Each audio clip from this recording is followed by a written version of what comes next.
don't do that in traffic, you don't curse people and blah, blah, blah, blah, and what have you.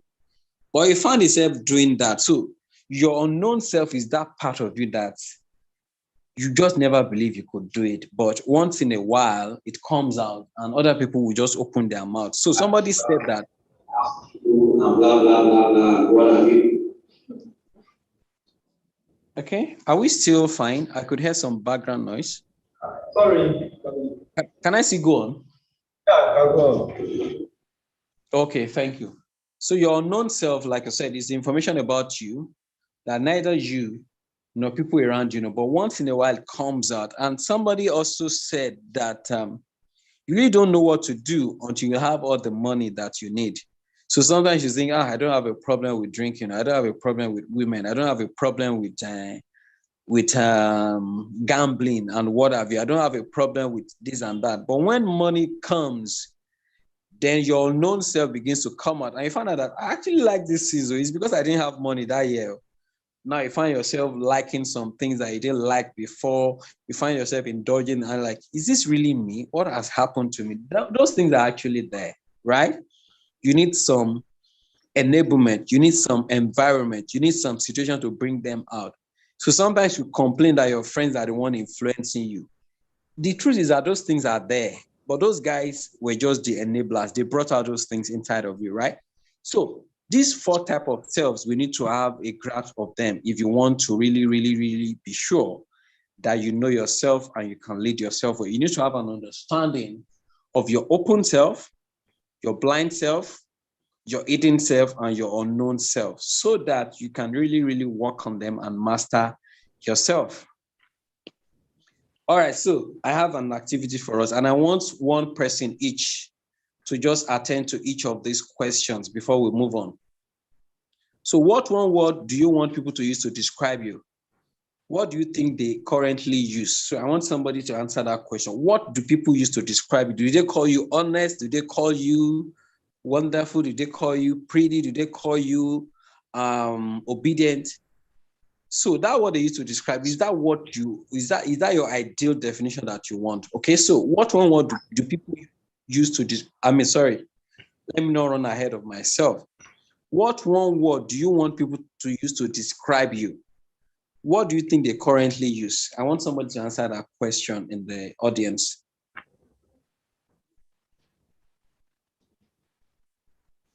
Anyone? I'll pick random.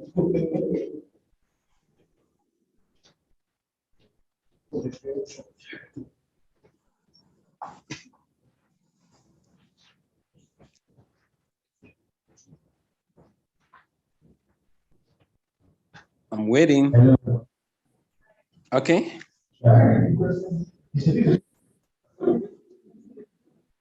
One word do you want people to describe as a good getter? As a what? Yeah.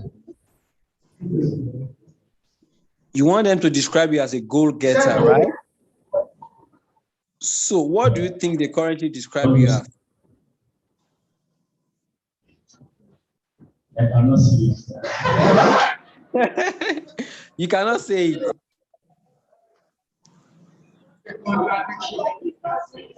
He said they describe him currently like he's not serious. He's not serious. Okay. I like that honesty. Please, let's clap for him for that honesty. Let's applaud him. I like the honesty. Okay. So I like the fact that is you know what you want people to describe you as, and you know what the stage that you currently at. And before we finish this training, I'm sure you pick 1 or 2 tips that could help you to actually get to that destination you're looking at. All right. Thank you for that honesty, for being honest. So number 2, I want another person. What would others say is your biggest asset as a person right now? What do they say is your biggest asset? And what would they say is your biggest flaw? If they look at what that is, this particular person, I like their networking skill, or this one is very, very, very calculative, or this one very resilient. So I want someone to answer from the audience. What is your biggest asset that people talk about? And what's your biggest flaw? Like, people will say, this guy is good, but so please, I want someone to answer that question too. All right. My biggest asset, I think, is a team spirit. Okay. But my biggest flaw, which I talk about, is intolerance. Is what? Your biggest flaw is what? I don't tolerate rubbish. So you are Madam No Nonsense, right? I know I have this mindset that you have to do what is right without being told. You have to have this sense of responsibility. So you are Madam No Nonsense, right? Sorry, I didn't get it. So they call you Madam No Nonsense. Yes, exactly. Okay, so let me listen to one more person attend to that same question. One more person. What do they say is your biggest asset and what's your biggest flaw? I want another person to attend to that question.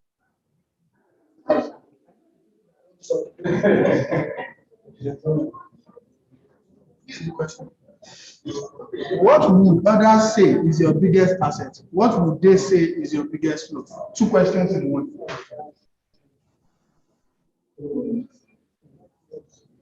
Biggest asset, not cow.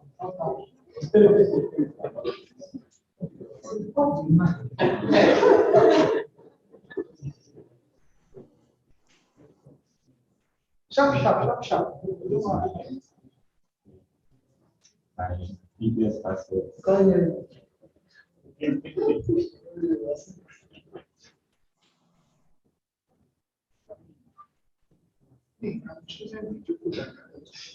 I can't hear that person. What's your biggest asset? No.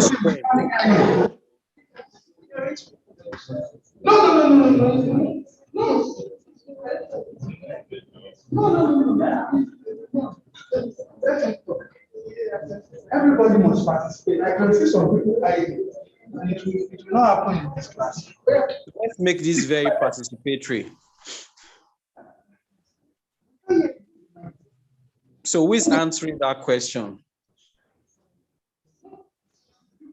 You don't have that.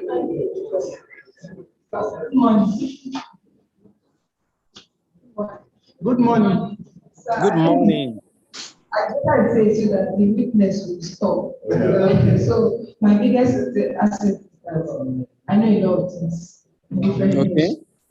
And then lack of You know a lot of things, right?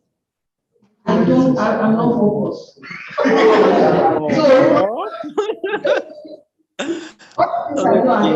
I tend to read. This one will say I tend to read. So I don't know. So my issue is, they used to say, just pick one. Even if I want to pick one, the other one will say, see me here. Okay, great. We'll learn how to work on that. So let me jump to question number 4. That's probably the last one. Okay, are we still together? Yes. All right, so what do you not want others to know about you? So this question is actually very funny. You don't want people to know about you, but now I'm asking you, is there anyone here who is willing to disclose that thing you don't want others to know about you? Anyone? Is there anybody who wants to take that risk? Is anybody volunteering? Yes, somebody has. Oh, yeah, now. What's the thing you don't want others to know about you?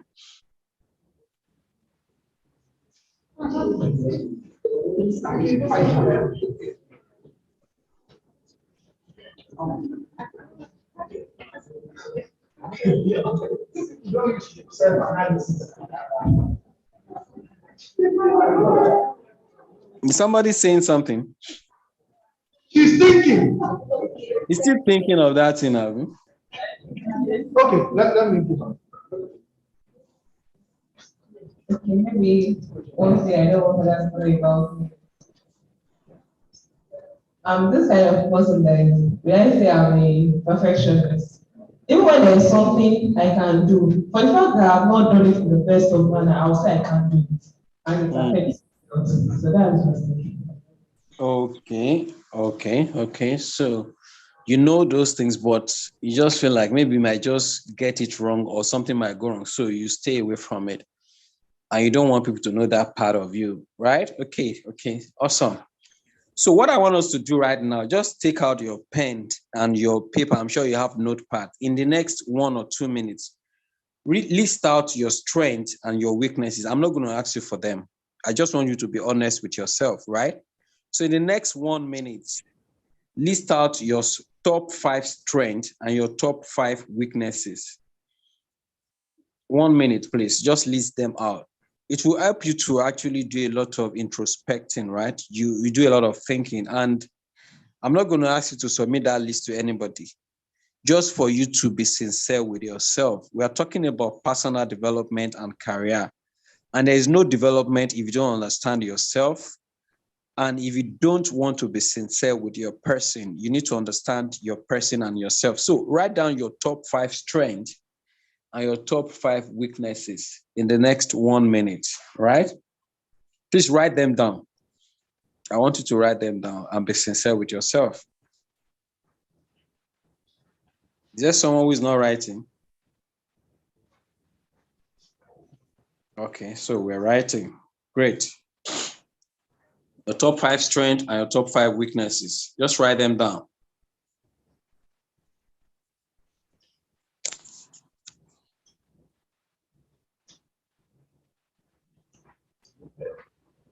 Who is not writing?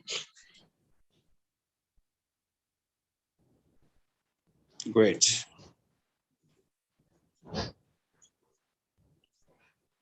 Top 5 strengths, your top 5 weaknesses.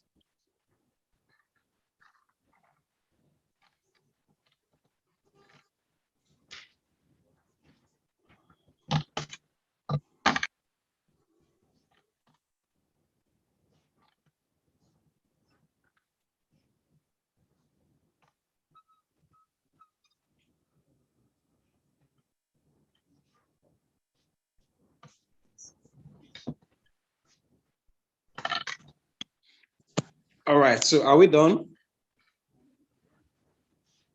Are we done?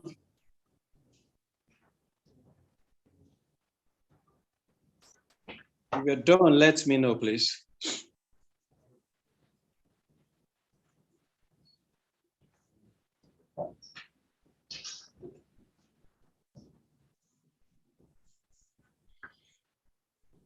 Are we done? Are we done?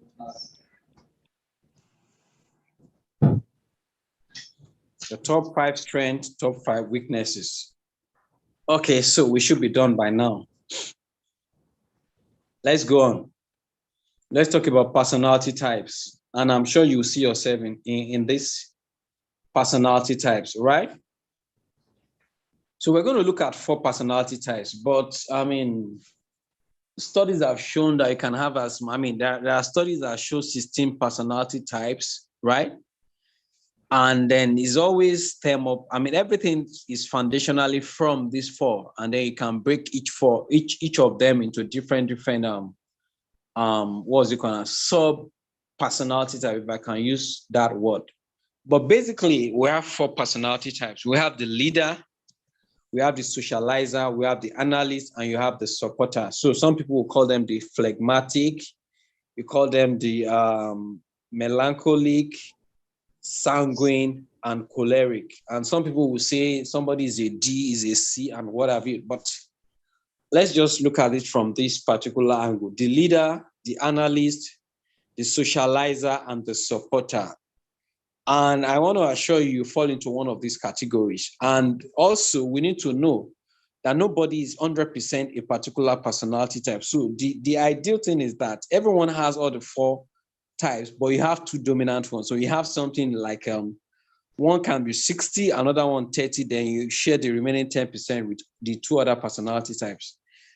I'm just being hypothetical now, but you always have a dominant personality. You have one that's close, all right, in some way. Then you have the ones that are almost non-existent, but they are there. So different situations will bring out different personality types in people. So let's talk about the leader. They are also called the choleric. These guys, you will know them wherever they are in any setting. And I'm sure since you started this GAP program 2 days ago, you must have identified some people who are natural leaders. I don't know if you have a class governor. If you do, if he's not somebody that was chosen for you, if it's person, somebody that volunteered by themselves, they are most likely the leader. They are most likely choleric because they want to take up leadership position. They are independent and direct to the point. They don't beat about the bush and they want things done. They are more interested in result than any other thing. If they are not careful, they would tend to push task and responsibility ahead of relationships. They don't like routine. They are very focused. And they are sometimes they are times insensitive, but they are very focused and they have very strong personality. You can't miss them in a crowd. They are not people that you can actually suppress easily, right? So if you look at like somebody like Omoyele Showore, you know Showore, right? It's a typical example of a choleric that you also call a leader. You know that Showore will not keep quiet. He wants to achieve something. He can galvanize. He can get people together to get things done. That's an example of somebody that has this personality type. They are called cholerics or the leader.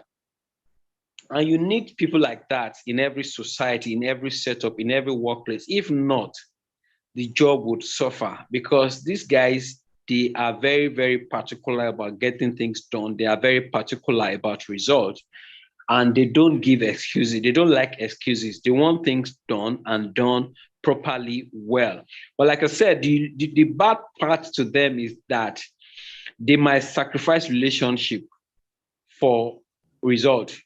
They don't look at anybody's face. You might just be crying beside them and they're saying, I don't care about your tears. Oh. Get the things done and we're here for business, not for emotions. So they don't pander to people's emotion and what have you. Okay? Those are the A type. Then you have the B, that's the socializer. They are the life of the party. They call them the sanguines. So wherever you have a sanguine, everything is working fine. I mean, somebody was trying to define a sanguine and it says, there are people who enter a room first with their mouth. So they are coming somewhere, they start talking, they start poking fun, they start throwing some banter, they like jokes, they are very humorous. You know, when you want to plan a party, just call them. They know all the joints in town. They are the guys who close and they don't go home straight. They want to go cancel some bottles somewhere. They just love party. They love people to be happy. They celebrate and love people. They keep friends like there's no tomorrow, okay? You just love them. They are easy to get along with. They don't get wala. Okay, so they love attention too. They are the ones who love the media. They love the paparazzi. They just want to be seen and to be known and to be celebrated. They will make a good life if they're in showbiz, okay? They love fun. They love attention. They love limelight. They have very high energy. They are always, so it's somebody that you see at one event at 3 a.m., I mean, at 3 p.m., then 5 p.m. is at another event. They just have this energy and they are fun to be with, right? There's never a dull moment with them. But the problem with these guys is that sometimes they are not serious. They just love fun. They love fun. They want every day to become like party. They don't mind coming to the office every day and there's party happening every single day. And they overdo these things such that they might neglect the main thing, which is result, which is the task. And they're just focused on 5G. They're focused on party. Okay? So that's the socializer. But one good thing about them is that they are very good at keeping relationships. When you are around them, they can encourage you. You don't feel down. I mean, when you are with them, you don't even think about your problems. It's probably after you have left them that the problem comes back. They can actually encourage other people. Those are the what? The socializers. They know all the parties. They know all the people. They have a lot of friends. Then let's look at the third type. They are called the analyst or the melancholy. They love details and accuracy. So they are the ones who can tell you that September 23, 1921 at 5 a.m. at number 5, they will describe all the details to you because they love paying attention to details. They don't like glossing over things. They are very, very meticulous. Like somebody said now that she's a perfectionist. So these guys, they are perfectionists.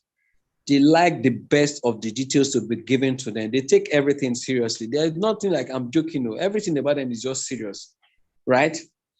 They are the kind of people you say, why are you tightening the word to your chest? Because everything about them has to be serious. They're always looking very serious. They struggle to smile, if I can use that word. They are very neat and tidy. If they put something somewhere in a room and you are sharing a room with them, if you go and remove that and put it in another place, that will be trouble. They like their space. They like their privacy. They are very consistent. They are predictable. These are the kind of people, when you have a research job to do or something that has to do with calculation, just give it to them. They will do it accurately. They make great accountants. They make great researchers, or any profession that requires details.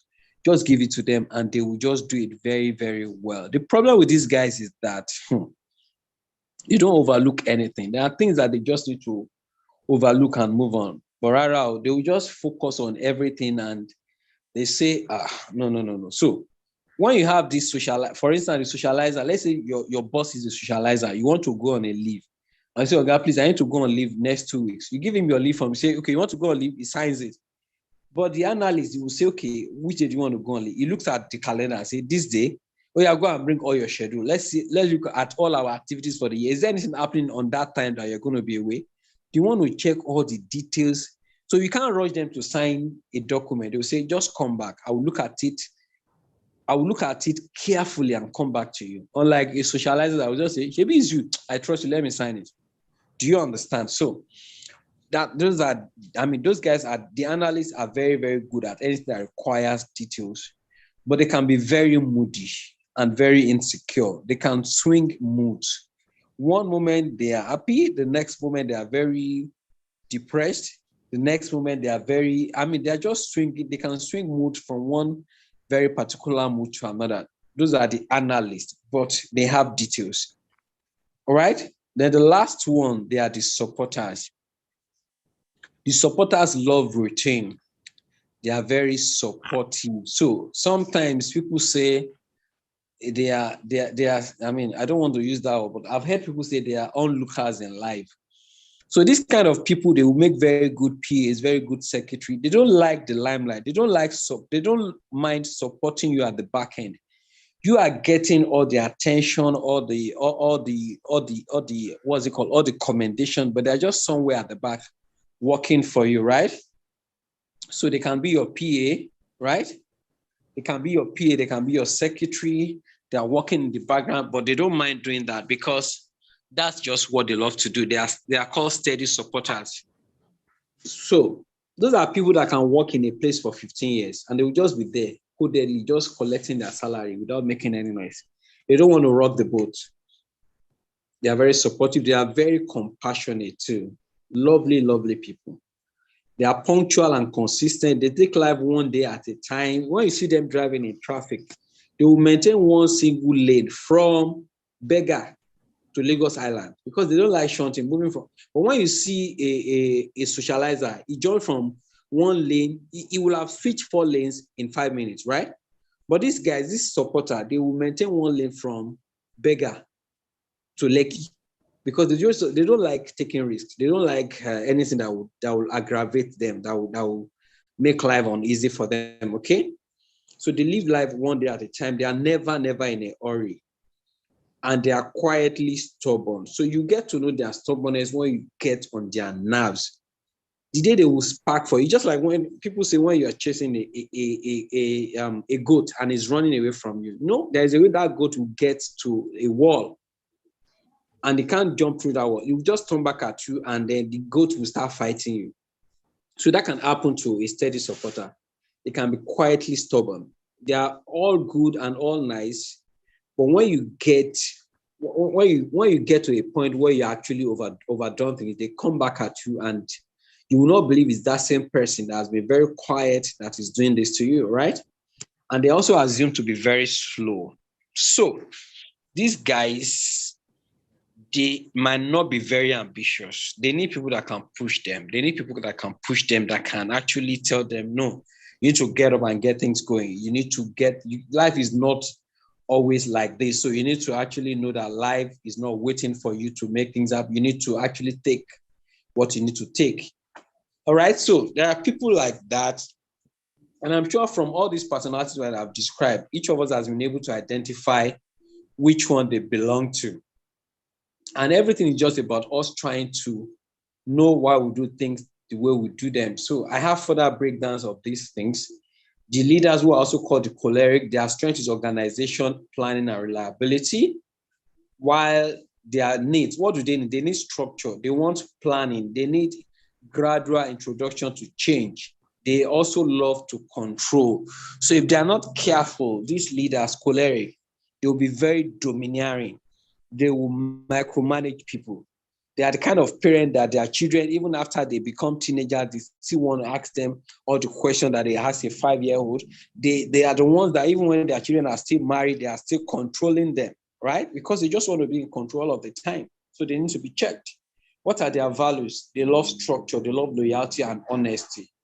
What makes them happy? Structure, planning, and then accomplishing a task. They love getting results. It makes them feel good about themselves. For the melancholy, those are the analysts that I talk about. What are their strengths? They love thinking, they love analyzing, they love research, they love figures, they love details. What do they need? They need time to process things. So they don't need to be rushed. If you're rushing them, they say, no, give me some time to think through it. So sometimes they delay, they are very bureaucratic. The next one, they are still thinking about something that they should have just given an answer to almost like immediately. And of course, they need respect for intelligence because they're intelligent people. They are always the people that are always, they are like first-class brains. You know, all those first-class brains, but when it comes to human relationship, they might not be so good at it. They like books, right? And they want you to respect them for their intelligence. They love you to commend them. They love autonomy too. What makes them happy? They love thinking. They say, let me just leave me alone in my room for one day. I just love to keep thinking and thinking and thinking. Don't come and disturb me. They will be in the house for 2 days. You will not even know. Okay? They love to analyze. They love sarcasm and they love having the answers. They love to be the one answering all the questions. They feel good about themselves. For the phlegmatic, who are also steady supporters, their strength is listening. They can listen to you. You have a problem, just talk to them. They will be listening to you for the next 1 hour without interrupting you. They love empathy. They are very empathetic. That's another strength. They also are very understanding people. They don't have wahala, like I said. And then what do they need? They need kindness. People need to be kind to them, knowing that these guys are very soft. They are very soft and they will not talk until you put your hand in their mouth, right? They also want you to be sensitive to their needs because it's not all of the time they will voice out what their concerns are. But a lot of people that are sensitive, and I can already deduce that this person, even though they are not complaining, they have these needs and we need to help them. What makes them happy? They love family. They are very family-oriented people, okay? They love doing things for others. They just like making things happen for others. It's always their joy. So when you see a personal assistant that the MD is collecting award, is being celebrated, the personal assistant who is a phlegmatic is very happy that, oh, wow, my guy is making waves. But for some people, if he's a choleric, he will say, why am I not the one that is making the waves? Why am I the one working at the back end? Why this guy is getting all the attention? Okay. So this already tells us that when you're trying to work in a team, you need to understand the different personalities. You need to know who to give a particular task to, right? When you give a choleric a task, you can go ahead and sleep. They will get it done. But when you give a phlegmatic, they will say, I'm shy. I don't like facing the crowd. Let me be doing my own in the background, okay? And of course, for the sanguine, they love free thinking because they are the life of the party. They can make anything fun, even work, anything. They just like fun everywhere they are. And they are very visionary. They have a lot of energy. They are hardly ever tired. They just love energy. They are very humorous. What do they need? They need an unstructured environment. They don't like a place where there is a lot of do's and don't do this, don't do that. You must arrive at 7 a.m. and close by 6 p.m. They want a place where they can be free to do whatever they want to do. They love freedom and they love fun. What makes them happy? Doing things, right? Creating things, making things happen, having fun. Those are the things that make them happy.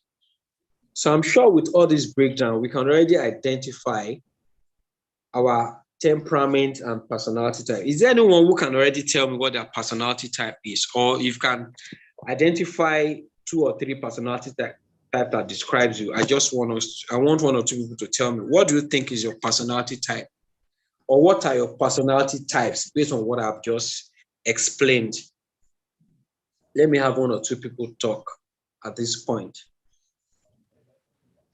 Okay. Anybody wants to try?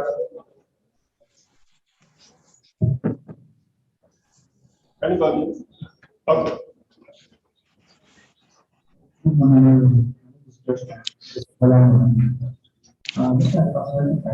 I'm male cool. You're a male claw. Okay, great. So have you ever had people complain about you because of your male? Yes, several times. What have they said about you? Especially when I didn't really because of some personality, maybe pregnancy. They tend to linger, especially when it comes to task achievements. They want to take their time and use it to do it at their own time. And someone wants it very fast. They tend to slow things down. Yeah, thank you for that. Thank you for that. Okay, great. So let's have 1 more person who has been able to identify their personality types.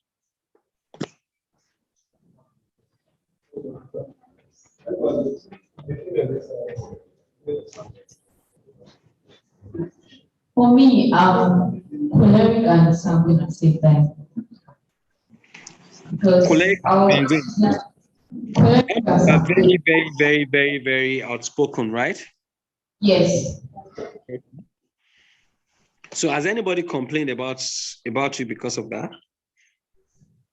A lot of time. Because I was actually using some of my past experience to actually examine myself.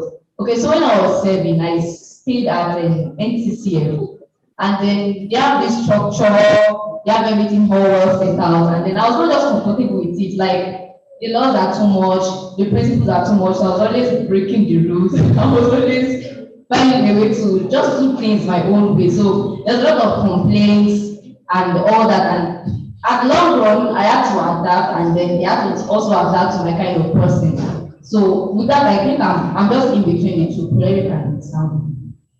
Okay, great. Thank you so very much for that. One more person? Do you have 1 more person who wants to share?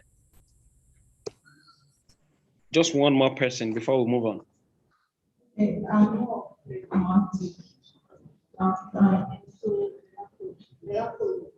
Because for that pragmatic, I like volunteering a lot.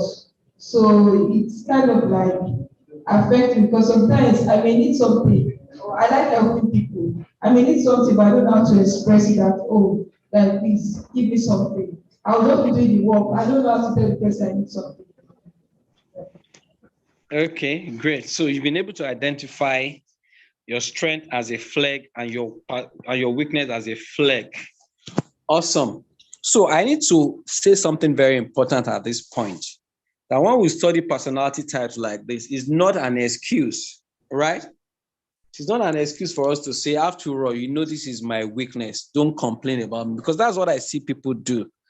They will say, after all, I'm a phlegmatic, so don't complain. Or after all, I'm a choleric, so don't complain. No, we learn about personality type, not so that we can excuse ourselves, but because it helps us to become better. We learn about our weaknesses and we begin to work on them, such that 5 years down the line, somebody is saying, are you really sure you're a phlegmatic? Because all the weaknesses of phlegmatic, I don't see them in you. I only see the strength. That is what we are meant to become. We are not meant to keep excusing ourselves and become irresponsible By saying, after all, I'm a choleric, so I don't look at people's faces. I just get things done. You need to be emotionally intelligent too and pay attention to people's feelings, right?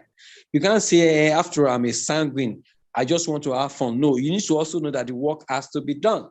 You can't say, after all, I'm a melancholic, so I pay attention. I pay attention to detail, and then so I need time. You need to also know that time is of essence. You need to get things done. You don't need to slow down every other person. So each personality type needs to know their weaknesses and work on them so that you become better and better and better every passing time. And with the years, you almost do not have those weaknesses again. That is the whole idea, okay? All right, so now I want us to write again. Just write some things down. What are the major lessons you have learned from this module? This one that talks about personality type. Write down the major things you've learned in 1 minute. Then what are the things that you start doing differently as a result of the lessons you learned? What will you start doing differently based on the fact that you have learned about your personality and about the personality of people around you? What will you start doing differently because of what you have learned just now? Okay?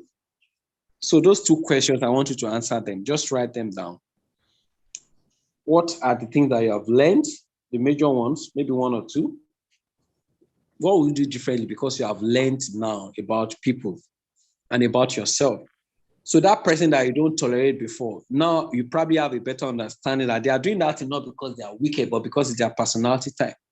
So for someone, you might just learn that you need to be a lot more patient with people.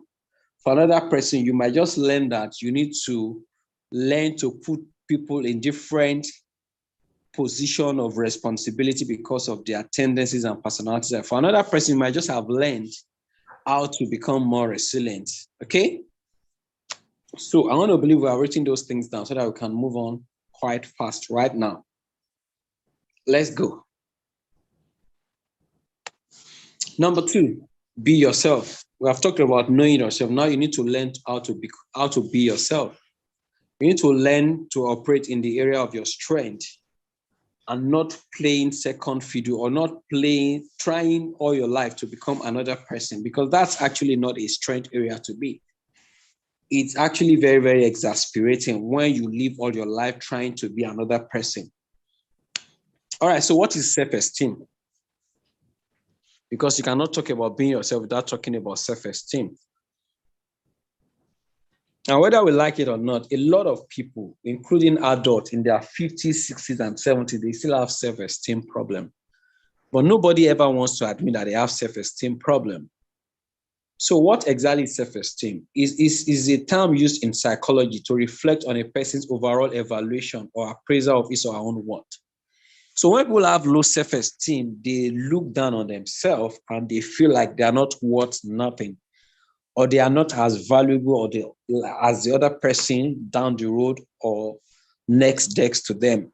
So low self-esteem will tell you that you are not qualified for this particular job. So when you get to know that your friends are working in a bank, they are working in the Big Four, they are working in a multinational, something in your mind tells you, good, but I'm not sure it's people like me that they are looking for, okay?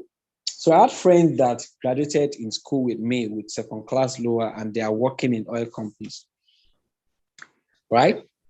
And I know people that had first class and they could not get jobs, or they are struggling to get things done.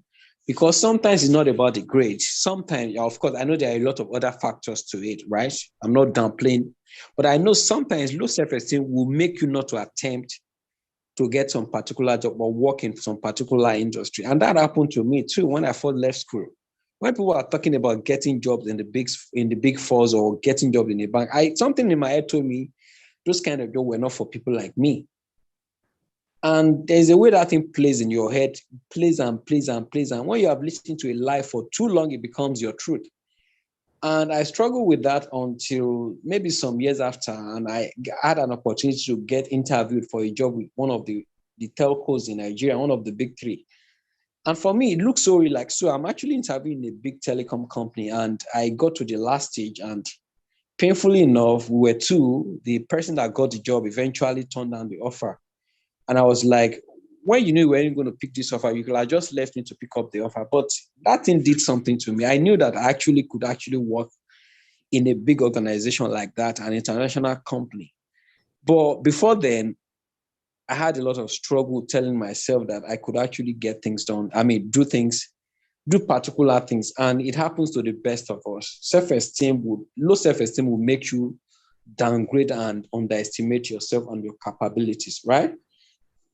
And it involves a lot of belief system, your emotion, and your behavior. And so when you see people that are bullies, for instance, a lot of time bullies are actually cowards. They are guys with low self-esteem. And the only way they want to fight back the society is by bullying other people. That might look like a contradiction, that somebody who is bullying has low self-esteem. You have a lot of bullies that are cowards, that have low self-esteem.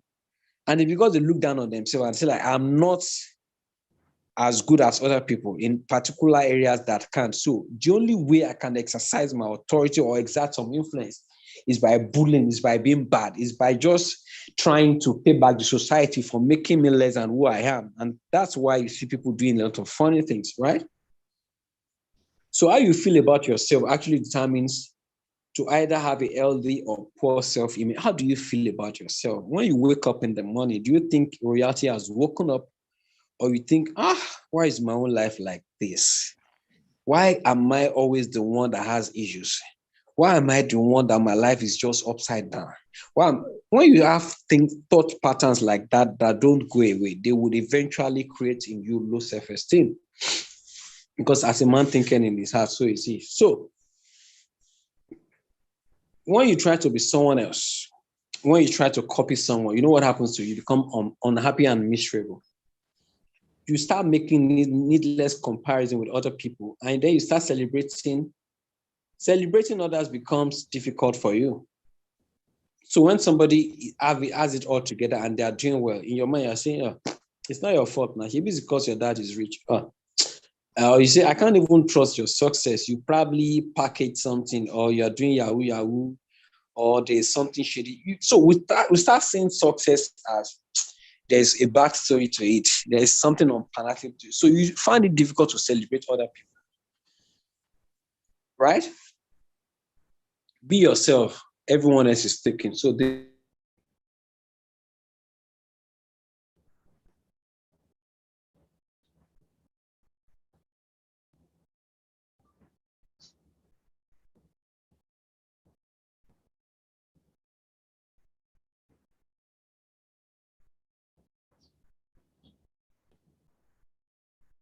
how you carry yourself, how you speak, how you dress, the kind of things you do. If you value yourself so well, there are some places you will not go to. If you value yourself so well, you will place so much value on yourself that you will not take some risk.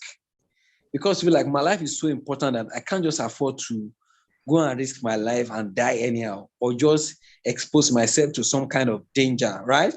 How well do you value yourself? Then another question is, how do you perceive your value to the world? Do you think you are the answer to a particular problem in the world? Or you feel like, why am I even in this world? I read somewhere, somebody was saying, why did God even create me? Like, did I ask God to create me? Why am I in this world? And I read that and I was like, this person is having a lot of issues. The guy was even saying that, did I say I wanted to be created as a human being? What if God has created me as a goat or as a tree? I wouldn't have issues battling with how to make it in life, how to make life, how to get things going and what have you. And for somebody to actually get to that point where they are querying the reason why God created them, you know that they're actually battling with a lot of things and they don't see value in themselves, okay?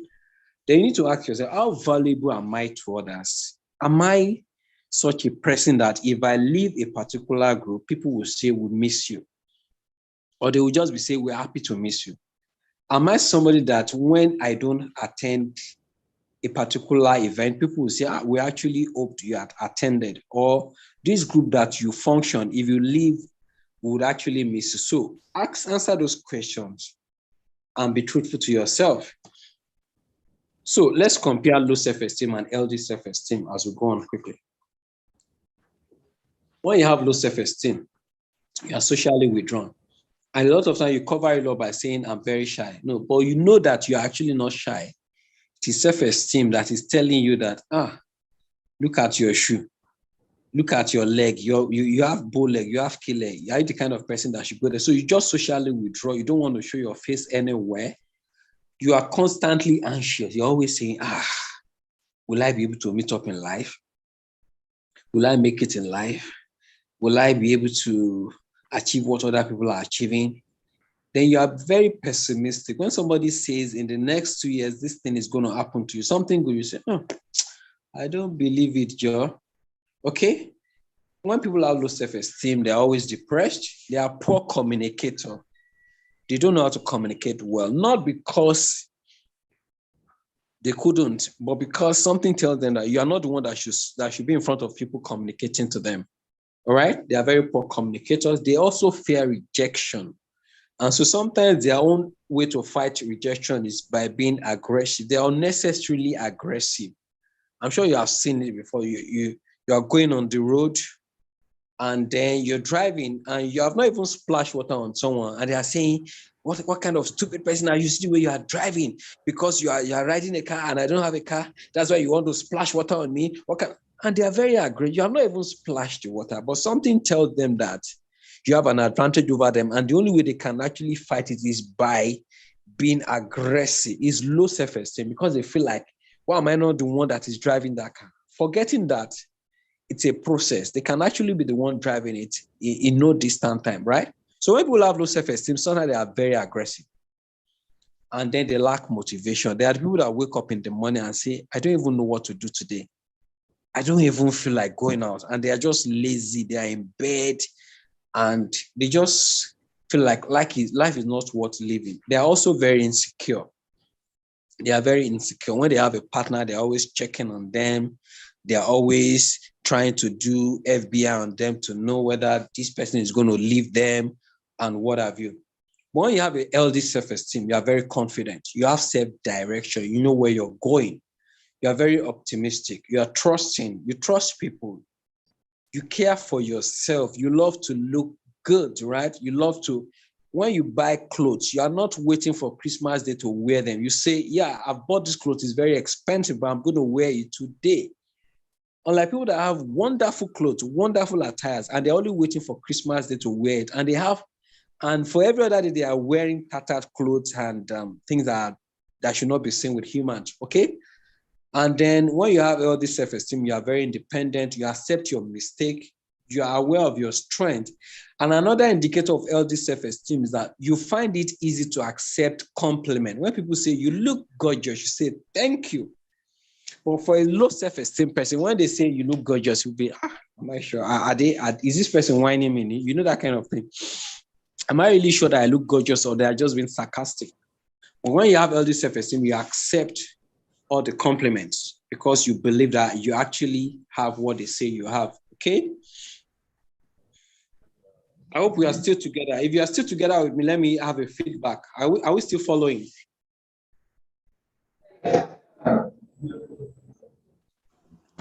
Are we still following? Okay, great. So let's move on. What are the barriers to self-confidence and self-esteem? Number one, your background can be a problem. And so you would naturally agree with me that a child born in Lekki Phase 1 that was driven to school from age 2 to age 16 when they finished their secondary school, compared to a child born in Ajegunle who has always trekked to school, you will agree with me that their background is different and it might have a lot of impact on their self-esteem and self-confidence.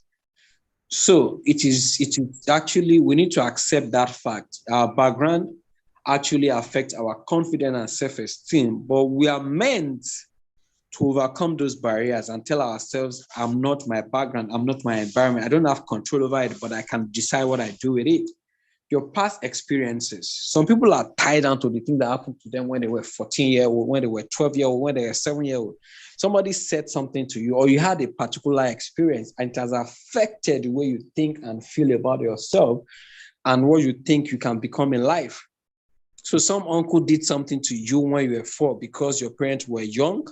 He promised that he was going to bring you to Lagos so that you can go to school. And when he came to Lagos, he made you a house help. And for the next 10 years, you weren't going to school. If you're not careful, that thing will tell you that you are valueless. It will tell you that there is nothing about your life because you saw your uncle's children that were going to school, they were doing well, but you were a house girl, more or less. If you're not careful, that experience will tell you that your life actually has no value, right? So your past experience will affect your self-esteem, but you need to rise above it.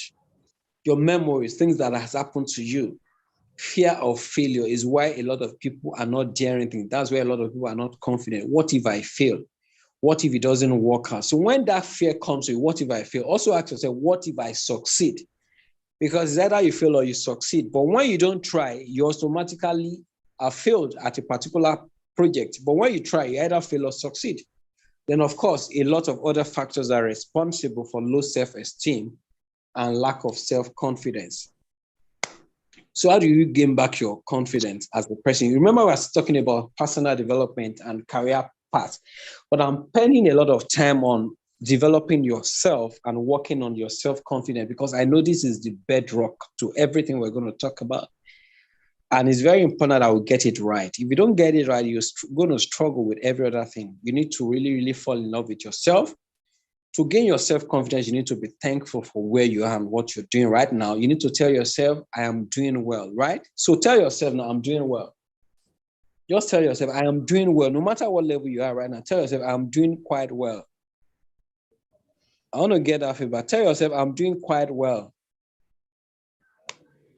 And people still hear me? Yes, sir. So say, I'm doing quite well. Say it to yourself, I'm doing quite well. Okay. All right. So be thankful.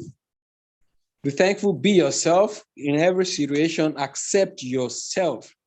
But when I say accept yourself, does it mean that you accept your flaws and your weaknesses and you're not working on them? No. Accept yourself and say, I can become better and I'm going to put in effort to become better. Value yourself and forgive yourself. When you have made mistakes, yeah, you knew it, you were meant to go to school, your dad gave you school fees and you used the school fees for something else, and because of that, you didn't graduate, or you joined a cult, or you were not serious with your academics, and because of that, you came out with a third class or a pass.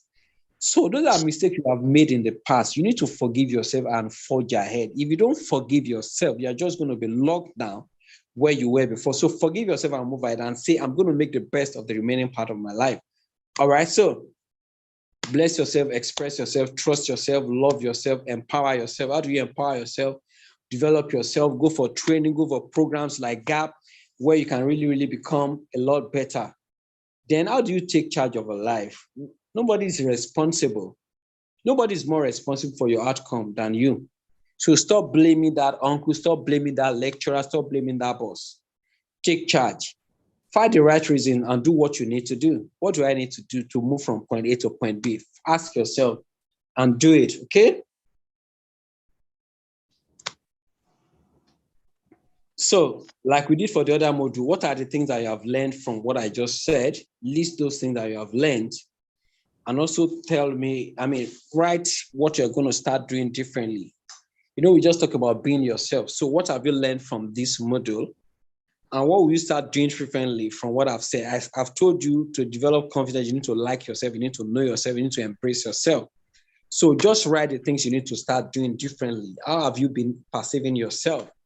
What have you been doing to yourself that you need to change? How have you been appearing at places? Do you value yourself so much that you dress well, or you think, let me just appear anyhow? Okay, so work on yourself and write down things you're going to be doing differently. Right now, I need to move. Now, let's talk about helping yourself. How do you help yourself? There are 5 T's I'm going to talk about. We have attitude, we have latitude, we have fortitude, we have magnitude, and we have altitude, okay? So those are things we're going to look at briefly before we talk about career development plan and goal setting. So your attitude basically is the way you feel, your thought pattern and your feeling. Your attitude is how you carry yourself. And people have said that attitude is everything. The way you see life actually determines what you do out of life. So two people might be working in the same office and they got sacked on the same day, on the same level they are, right? They're earning the same amount. One person will see it like, my own is finished. The other person will say, well, I believe I'm going to forge ahead. Better things are ahead of me. The same things has happened to the two of them, but their attitude to it are two different. I've brought out two different reactions. So it is actually not what happens to you that matters. It's actually how you react to it. So when people have bad attitude, it affects everything that they do. And so there has always been debate around, will you hire people for attitude or for skills? And for me, I will hire for attitude because skills can be taught. People can be trained to embrace a skill. But when people have attitude problem, oh my God, it's a lot difficult for attitudes to be changed. All right. So your attitude includes how you talk, how you relate with other people, and how you carry yourself, and how you perceive things that happen to you. When things happen, it is really not that thing that happens, it's the way you see it, the way you react to it, right? That's your attitude. Then, of course, your attitude is based on your belief system and the things that, and of course, your values. So life is 10% of life is what is made up of what happened to you. Why 90% of life is how you react to it. And yeah, how you react to life is a function of your attitude. There are some things that you don't have control over. For instance, your fiancé cancels your marriage on your wedding day. Do you have control over it? No. But how do you react to it? Some people will go commit suicide. While some other people will say, well, life continues, right? I'm going to just, of course, it's going to be painful. But the same scenario, different reaction based on attitude, all right? Attitude is everything. A bad attitude is like a flat tire. You cannot go anywhere until you change it. Until you change your attitude, you might not be able to move on. If you have a vehicle, no matter how good that vehicle is, if you're on Third Mainland Bridge at 3 a.m. and your tire goes flat, you are not going nowhere until you change that tire. Until you get it inflated, until you change it, you are not going anywhere, right? So when you have a bad attitude, it will keep you on one spot until you change it. So look at this. There are different scenarios of different people. For some people will say she's smart, but no one wants to work with her. Another one will say he's not a genius, but he's loyal and he knows how to motivate people. He's not a genius, but he has great attitude. He can move people to work. Look at another person. He knows the job, but he cannot manage the people. They will say, this guy knows the job, but hey, anything the guy is, it makes every other person feel terrible. So we cannot have him on our team because he has terrible attitude. Another person is, he's good on the job, but he lacks self-confidence, which is also a function of attitude. So which one are you? How will people describe you? Are you that person when you join a team, everybody's just like, what kind of misemployment is this? Or when you join a team, everybody say, thank God for you. All right? So build a good attitude, view your action the same way people watching you will view them. Put yourself in other people's shoes, right? Don't flatter yourself. Always be ready to lend a helping hand. Avoid reputation for dishonesty. Show integrity. Know when to speak and when to keep quiet, all right? So the next one is latitude. Latitude talks about freedom from restriction or action or opinion. On action and opinion. Talks about, when you say somebody has latitude for something, it talks about opportunities that you want to embrace. It talks about things that you want to grasp, okay? So latitude is about freedom, about opportunity, about room. How much latitude do you think you have, okay? How much opportunity are you embracing? People will see opportunity every day and they call it work. Some people will see opportunity because they are very cynical and very skeptical. They will not embrace it, okay? We are in the age of unprecedented opportunity. Right now, there are opportunities for a lot of things. Now you can live in Nigeria and work for a company in Canada, in anywhere, work for a company in Estonia, because now we are in the days of remote jobs. We are in the days of opportunities that are global, but are you seizing those opportunities? That's talking about latitude. Are you still very skeptical? Are you preparing yourself for global opportunities that are coming? Now we're talking about blockchain technology. We are talking about crypto. We are talking about AI. We are talking about robotics, things that are going to happen in future. Are you preparing yourself for these big opportunities? That's talking about latitude, right? How do you identify opportunities? Tell yourself there is no small task. From one small opportunity, you can get big opportunity. Just do that one opportunity, do it well, and before you know it, the stage is open for you for bigger things to happen. It has happened to me a lot of time. I just get one small job, and before you know it, becomes very big, and you keep getting streams of bigger things. All right? Always be ready and don't give excuses. Take responsibility. Take responsibility. Take responsibility. It's very, very important. Let me give an example. I'd always wanted to be on TV. I'd always wanted to be interviewed on TV. And for so many years, I never got that opportunity until sometimes somebody just called me in the morning and she says they needed somebody to talk about SMEs on Silverboard, right? And she was the one invited to talk about that thing, but she was not available. And she wanted me to talk. That same morning that she was meant to be on the show, she called me and I was like, hey, how do I do it? And thankfully, it was virtual. I think it was meant to be 9:30. She called me around 8 about. And she introduced me to the person that was going to do the interview on Silverboard TV.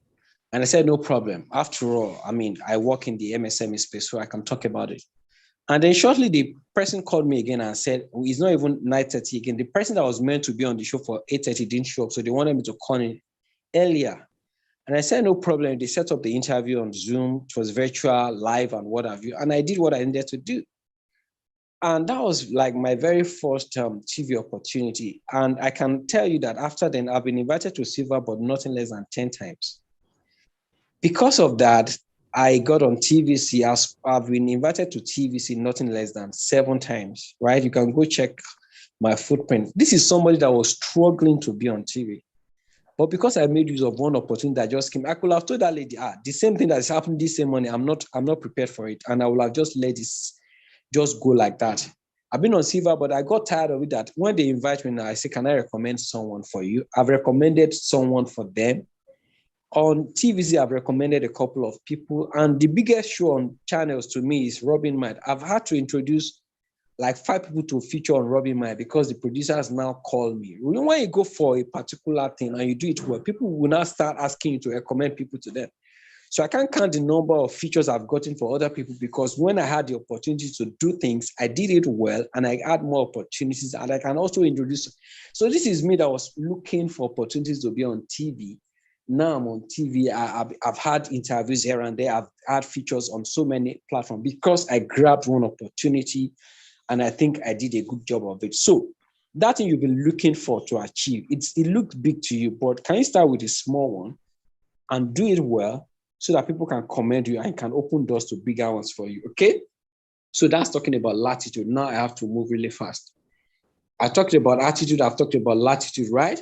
Let's talk about Fortitude. Fortitude talked about courage in adversity, patience, endurance, firmness. When you talk about fortitude to bear something, it talks about inner strength and resilience, okay? So much more than education, more than experience, more than training, a person's level of resilience will determine who succeeds or fails. That's true in the cancer world. It's true in the Olympics. It's true in the boardroom. After COVID-19, it was found that a lot of companies did not survive. So your fortitude will determine what happens to you when life threw a lot of things at you. When COVID came, a lot of people did not survive. So when small challenges come, how do you respond to them? How do you face life challenges? When there is a career problem, how do you handle it? I can share with you that 2 times in my career, I've been asked to resign. And they weren't the best of moments for me. But I look back at those moments and I'm saying, thank God, those things happened, right? It's about how did I come out of those situations? How did I become so resilient? Or I felt like, why are the village people after me? It has happened to, a lot of things happen to people, right? So are you resilient that you pick up the pieces of your life and you start trudging on, or you stay on one spot and you're waiting for pity party? Okay, let's talk about magnitude. Let's talk about the greatness and the extent. What can you do? What's your magnitude? What's the size of your dream and your competence? Okay? What do you contribute where you work? What do you contribute in the workplace? What do you contribute in any space that you find yourself? How can you be significant, earn more money, of course, reduce your cost, make customers satisfied when you have a workplace? Then the last one is altitude, talking about height, right? Altitude is like height. So when you talk about altitude, how well are you aiming? How high are you aiming? Are you settling for the small things or you are aiming for the big things? Okay, are you settling for the small things or you are aiming for the big things? Because when you aim for the big things, then you actually telling yourself, even if I aim for the sky and I don't get to the sky, but I get somewhere close to it, right? But when you aim for the small things, you are just living in the comfort zone and you are trading the path of least resistance. That's not a place to be. You need to keep challenging yourself every day. Keep challenging yourself every day. Don't be a local champion. Okay, aim high and try to do what you've not done before. All right, so I'm going to skip this until I come to career planning. I'm sure we've learned a couple of things from this module. So write down what you've learned also. Now, quickly, let's talk about goal setting. Then we'll talk about career planning. Then we'll call it a day. So, goal. Let me share a scenario. Imagine that you're watching a football match between Chelsea and Man U.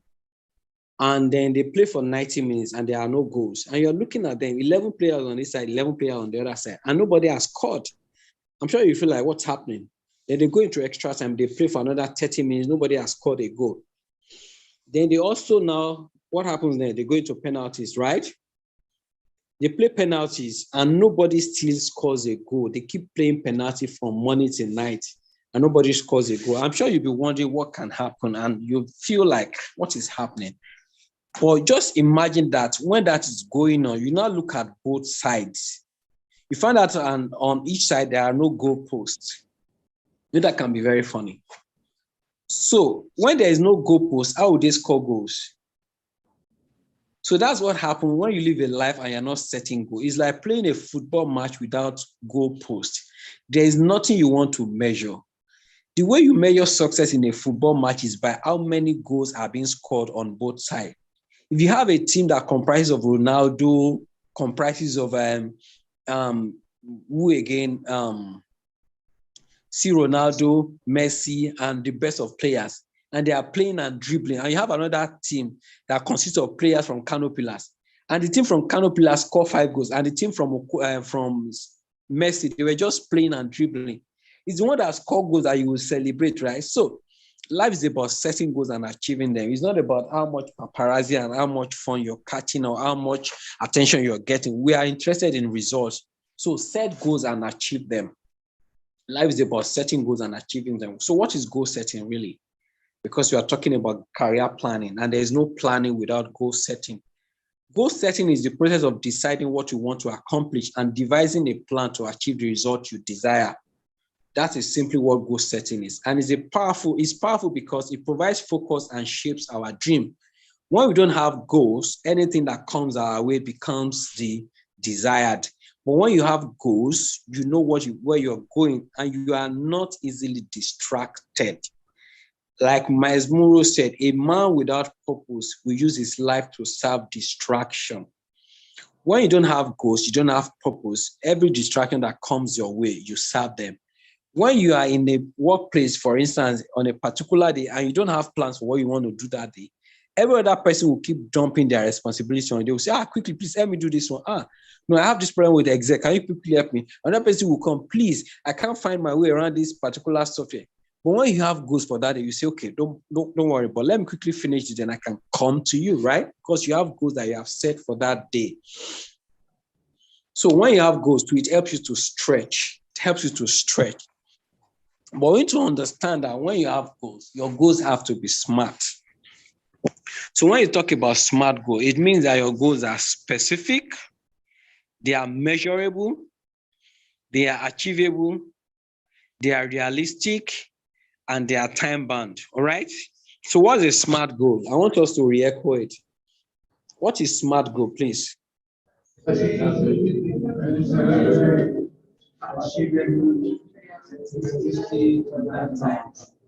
Okay, great. So if I say I want to lose weight, is that a SMART goal?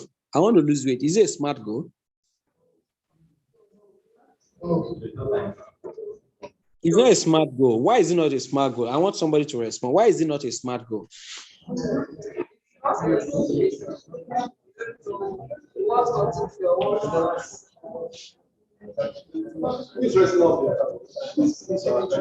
Let's have one person, please. Why is it not specific? Why is it not SMART?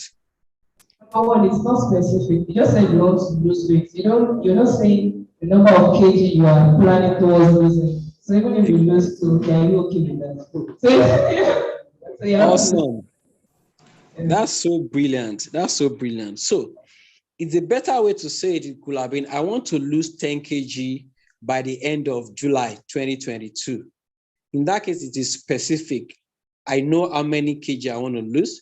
It is measurable because there is time assigned to it. So you can start measuring it. And when it's time that I set and I don't achieve it, you can say, Oga, you have failed. So if I say I want to lose 10 kg by the end of July, and this is March, so I should better be losing like 2.5 kg every month. So by the end of April, if instead of losing 2.5 kg, I've added 5 kg, you know that there is problem, right?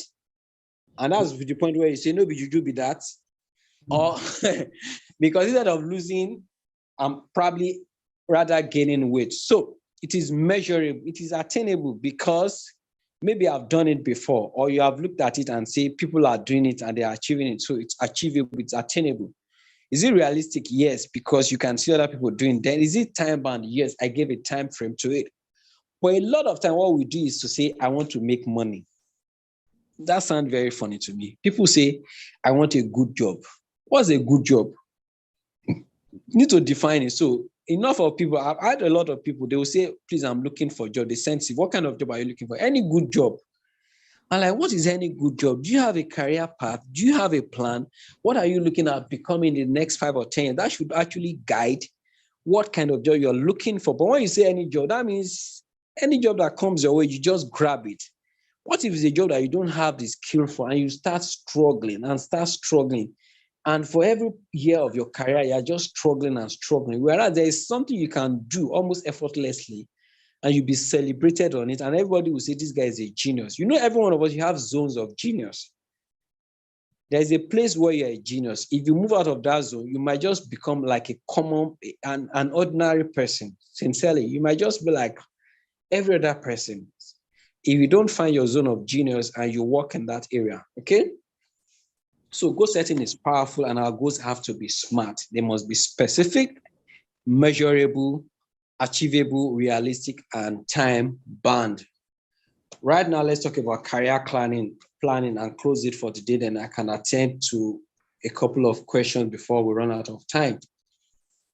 So what is it about career planning? Number one, career planning is a process and it involves identifying the professional path that will suit your personality, your interests, and your goals. And we have talked about personality, we have talked about your interests, we have talked about your goals. And it may involve exploring different career options. Sometimes you don't get it right immediately, right? Performing a self-evaluation to test your suitability for this and finding the right ways to get on a career track. I've seen people who have done customer service, then after some 4 or 5 years, they switch into education or they switch into HR, and you're asking them, where have you been? Because this looks like what you have been born to do. So it's not a problem that you're not on the path that you want to be right now. It's not a problem, right? You can always make that change. So don't think you are doomed because you are on a path that you are not suited for. It happens to the best of us. I try to imagine if I had practiced accountancy, which is what I studied in school, I will have made a wreck of my life. Because I'm not the one who is procedural, right? I'm not very procedural. I'm not the one that paid the most of attention to this. And you know that accounting is about balancing your book and arriving at the same result. I remember those days when we were doing financial accounting, everybody must achieve the same result. When you're balancing your book, everybody must arrive at the same figure. But me, I've been used to things where you can arrive at different options and nobody will be wrong. When you're doing creative, for instance, when you get an advertising brief, different advertising agencies can come up with 5 different ideas and people will say these ideas are still lovely and they are different. But in accounting, everybody must arrive at the same thing when it comes to balancing the books, right? So if I'm on the right track right now, I will say kudos to you. But if you think this is not where it should be, you can still make that turn. And that's why you are part of this program. That's why you're going to do your job shadowing and every other thing that will make you to keep discovering yourself and setting the right goals for yourself. So what does career planning do for you? It helps you to identify where you might have a little more learning to do. Sometimes you say, okay, I think this is where I should be, but I think I need to learn more. I think I need to go and get that certification in product design. I might need to go and get that certification in advanced Excel. I might need to get that certification in advanced human resource management, because now I know what I think I can do, but I still need to get additional certification and skill, right? So a career plan list, it lists short and long-term career goals and the action you can take to achieve them. So your career plan is not just about where you want to be. It's also about the things you need to do to get there. You need to also pay attention to it. Don't just leave the next 5 years, I want to be the MD of this company. You know, at interview, they will say, where do you see yourself in the next 5 years? And I heard a very funny example. The person said, I mean, the MD was the one interviewing and some other people. And the MD said, where do you see yourself in the next 5 years? He said, I see myself on your seat. And the MD said, hey, you have not even gotten there. You are planning to overtrain me. Oh yeah, I'll come and be going. Okay, so you need to look at your career and what makes up a career: your experience, your interest, your goal, your skill, and of course, your education and your values. But don't let your education debar you. I've seen people who studied agronomy and agric science doing accountancy work. I've seen someone who read zoology working with PwC as an auditor. So don't let your education be a barrier. Your education is just meant to open your mind. So don't be restricted by what you studied in school. I've seen doctors who are doing some other things apart from medicine that they studied for 7 years and they did house job and what have you. So don't let it be a barrier. Your education should enhance you, not become a barrier to you, right? So how do you plan your career? It should not be rushed. Don't copy another person. Give a lot of thinking to it. Sit down. Ask yourself a lot of questions around your personality type, around your experience, around what people have been saying about you, around the things that come easily to you, right? And then if you need to get a career counselor, please do. Your career plan has a lot to do with your skills, your personality, your training and environment. Then, of course, one of the best things you can do is to have this plan early in your career. Do it very early when you're just starting out. It's very good for you because it will guide you along the line. There are some jobs that will come to you and you say no, even though it's more money, but you say no.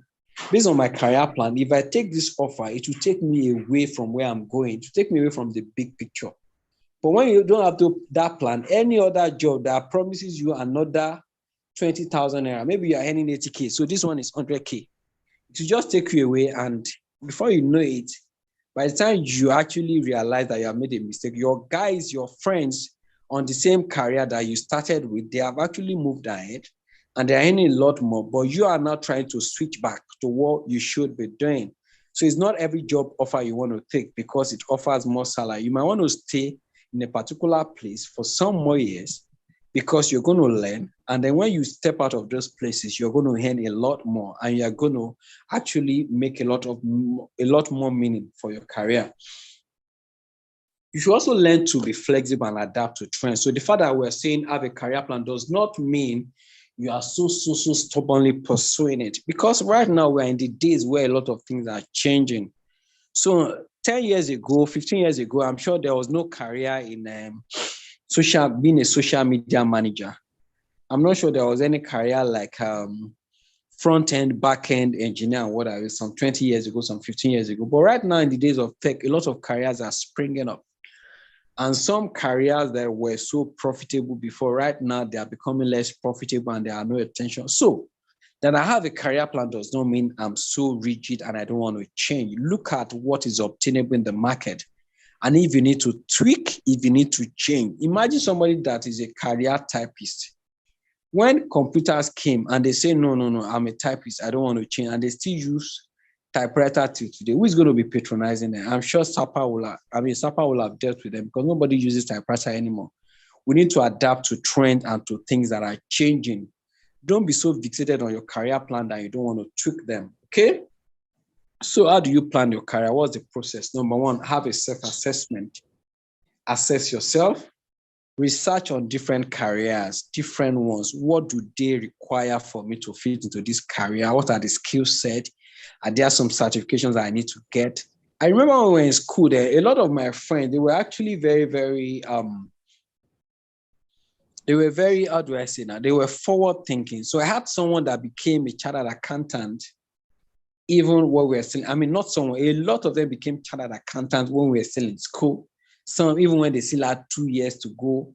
And that gave them a lot of leverage so that after school, they were able to fit into the accounting profession without having to fit. You know what it means? After you have come out of school, you are writing an exam. It's a lot more difficult. But when you're in the academic environment, everything is about you is academics. So it's a lot easier for you.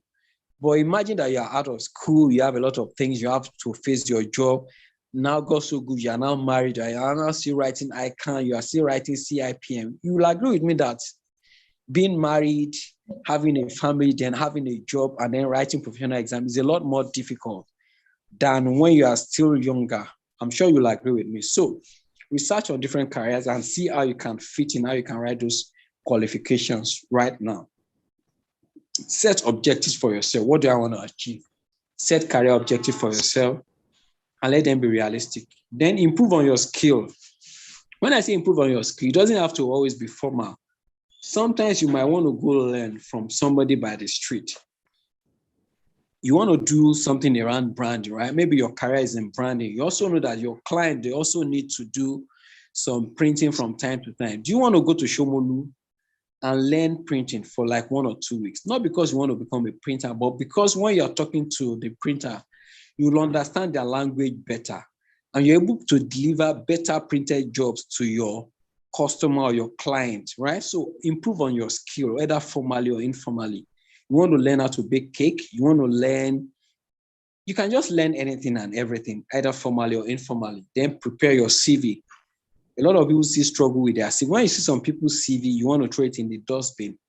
And they actually know more than they can actually, that they are projecting by their CV.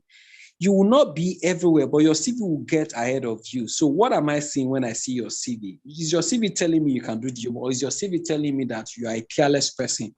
When I see typographical errors, when I see small letters somewhere and capital letters somewhere where they should not be, when you start your CV with Calibri, then you move on to Times New Roman, then you are using different fonts, different font sizes and what have you, and everything is just lopsided and it doesn't make sense, right? Let your CV speak for you. Let it represent you well.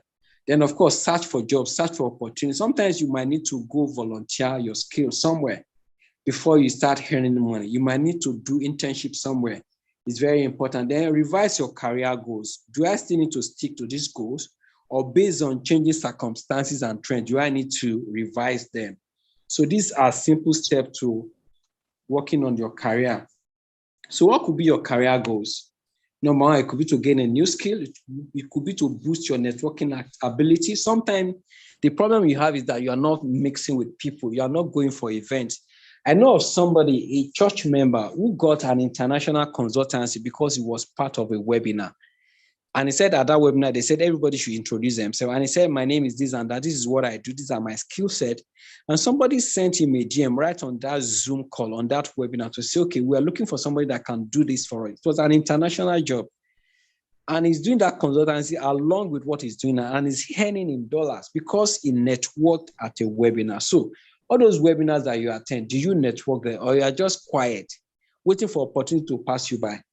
Okay, boost your networking skill, intern with large company to gain experience, start your own business if you have to, improve your sales or productivity numbers, earn a degree of certification, make a career switch, become an expert in your field. So those are things you need to look at.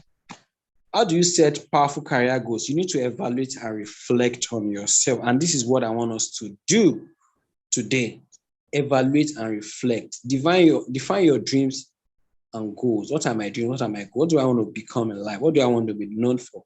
Set smart goals. We know we talked about goals being smart. Be accountable to someone. Be accountable to someone. Be accountable to someone. Who is your career mentor? Who is that person you are exchanging ideas? Who is the person you are saying, please, I'm planning to do this. What do you think, sir? What do you think, ma? You are not making them God in your life, but you are trying to leverage their strength and their experience because they have gone ahead of you. So this is where we end it for today. I want us to just do, okay, so let's end it here. A practical session. What's your vision? And where do you see yourself 5 years from now, career-wise? What's your vision for life? What's your vision for your career? And where do you see yourself 5 years from now in terms of career?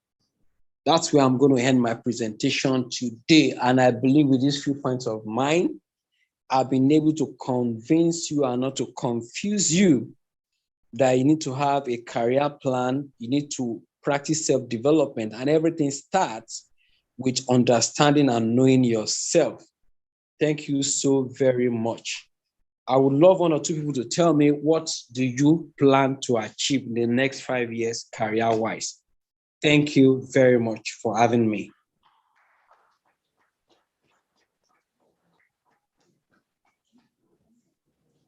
Are we still there?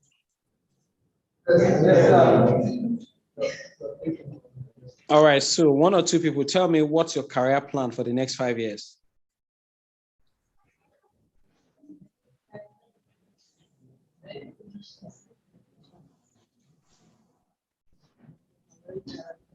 And let it be specific, let it be smart, right? Let it be something that we can. Don't say, I want to become a senior executive. No, let's have specific as much as possible. So let's go. Who's speaking, please?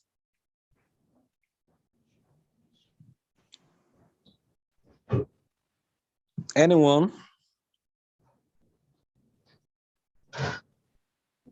Or we are still thinking about it?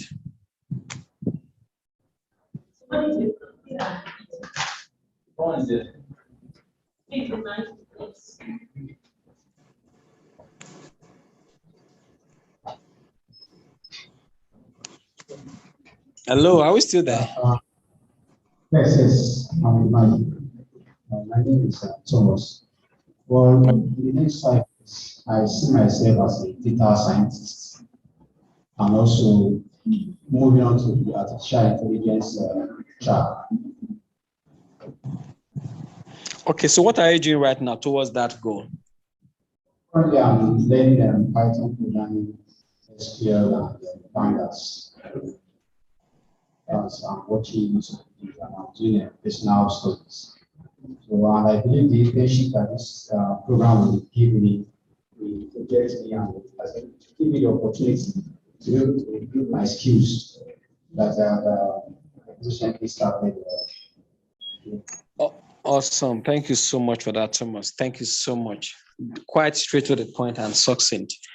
You sound like you know what you're doing, and I wish you the very best as you pursue that career. Okay, so let's have one or two more people.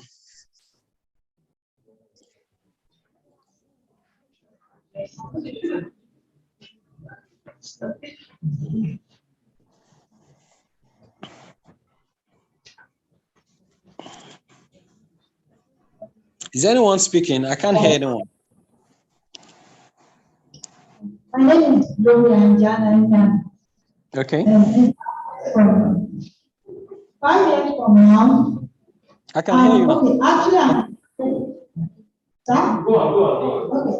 I'm a sacrificial person and I love working with youth, students, graduates to solve employment problems in the world, especially in Nigeria at large. So I think in 5 years from now, I want to be in the forefront of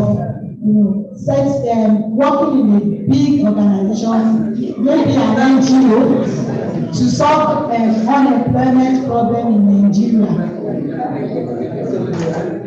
Okay, thank you so much for that. So what are you doing presently towards that goal?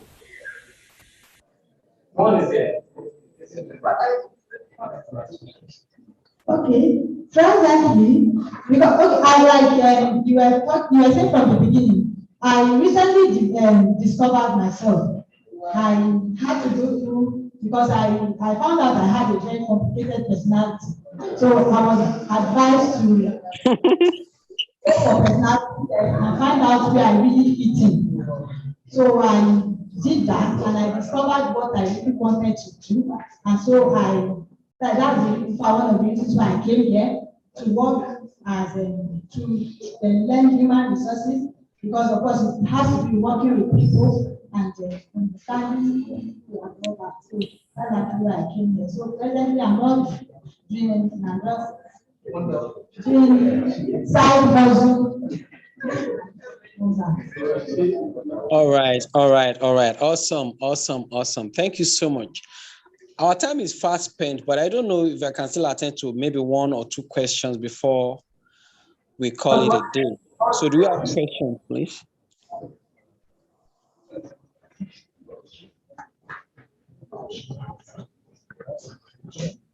Do we have questions or we're just good? For me, my 5 years plan, because when I assess myself through the personality test, because I was a time I've been calling myself to meet what do I really want, what do I want to do. Because I'm into business, I'm also into non-profits. So I feel I'm more giving out. I love to give out.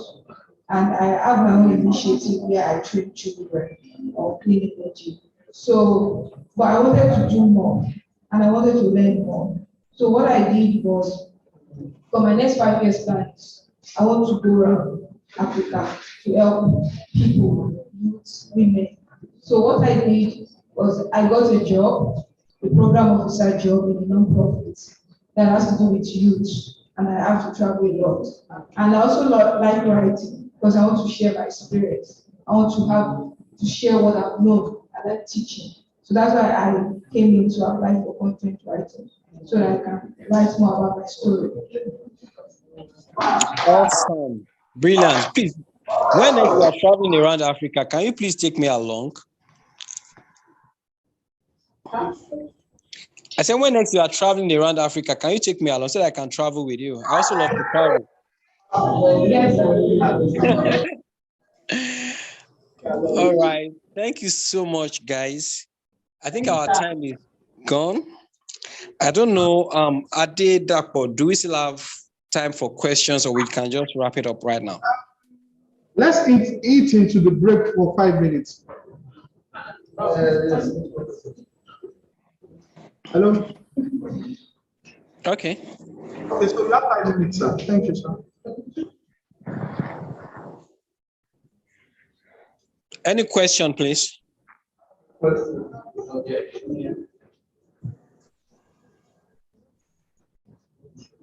Thank you very much, sir. Sarah. So my question is, looking at the career journey, can an individual have 2 types of career journey and run both of them simultaneously or multiple career journey? Okay, let me use myself as an example. Personally, I am a tech person and tech inclined. So in the long run, I have interest in artificial intelligence going into AI and machine learning. That's on the side. And secondly, I'm also very passionate about business, entrepreneurship. So one thing I also try to do is to help businesses, individuals and organizations that run as profit organizations to help position their business as a brand. So is it possible to simultaneously run these 2 careers at the same time, or is there a need, or would you advise that one goes first before the other comes? That's my question. Okay, so my answer to that is quite simple. It's possible to run more than one thing at a time, but the question is, if you have multiple careers or you have things that you have more than one thing you're doing, it requires a lot more discipline from you. And I'm going to use myself as an example. I run Cedar Tribe, which is a marketing communications firm. So we do advertising and PR. I am also the founder of MSME Africa, where we do enterprise development. We help micro, small, and medium enterprises with capacity development and how to run businesses. I also do training, right? And you will say, only you do want to kill yourself. But I found out that this has been very tasking for me. And there are times when, if I'm not careful, I just face one direction. And so people will ask me, do you still do marketing communications at all? And then when I get that, I say, does it mean that I've not been portraying myself as doing it? So I face it. Then people will say, do you still run MSME Africa? So it is necessary, it is possible for you to run more than one career path, so to say, to do more than one thing. But you need to have a lot more discipline. You need to learn to prioritize And you need to learn when to also have people that can run the things for you when you are not there. If you are the only one doing it and you are just spreading yourself too thin, you find out that you are chasing, just like when you chase two rats, you catch none, right, in Yoruba. So when you have 3 things that you're doing and you are not able to make a meaning out of even one of them, it will just be an exercise in futility. So when you have those 3 things, you can ask yourself, do I need to have ends? So what I've done is I've had to bring people on board, and many of them are actually volunteers, interestingly. So I have volunteers working with me. I have people that just earn a stipend. Then I have 1 or 2 people that, of course, they are full-time employees, such that what I need to do for each of those business expressions is provide direction while I can have people that can run with it. But when you are still the one doing all the operations for all the different business expressions, it will spread you thin and you might not make something meaningful out of each of them. It's not a crime that you have multiple competencies. In fact, the world should celebrate you for that. But you need to know that there's a lot more responsibility on you. You need to be more disciplined. You need to know when to bring other people on board. You need to know how to schedule your time between those activities so that none suffers for the other one. And of course, you need to look at the bottom line. Which one is bringing in money, right? There are some that you're doing for passion. They're not bringing in the money. There are some that are bringing in the money. So how do you schedule your time between those 2 things so that you can make a meaning out of it? Thank you.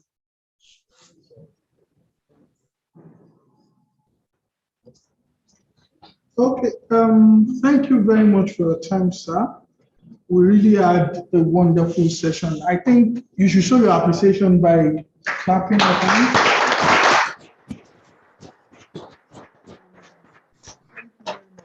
If it's convenient, sir, some of the participants would like to have your number. If it's convenient, should I share your number with them?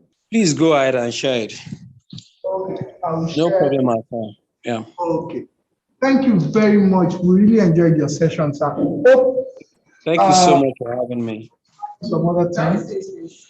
If you can put video on, someone said she wants to see your face. I don't know what that, if that matters anyway. I can see a picture. How much are you going to pay? I don't understand. Give me the phone number. How much is the person going to pay? So you have my I barely have number. money. You have my number in the chat, but you can say hi to me on WhatsApp. I'll be very glad. So this is my face, my gentle face. Thank you, right? Okay, sir. Thank you very much, sir. Thank you. Thank you. Thank you. So I'll follow up with you privately, sir. Thank you very much. All right. So 080 okay. 7746. Have a wonderful day, sir. Thank you very much. Thank you, guys. Bye-bye.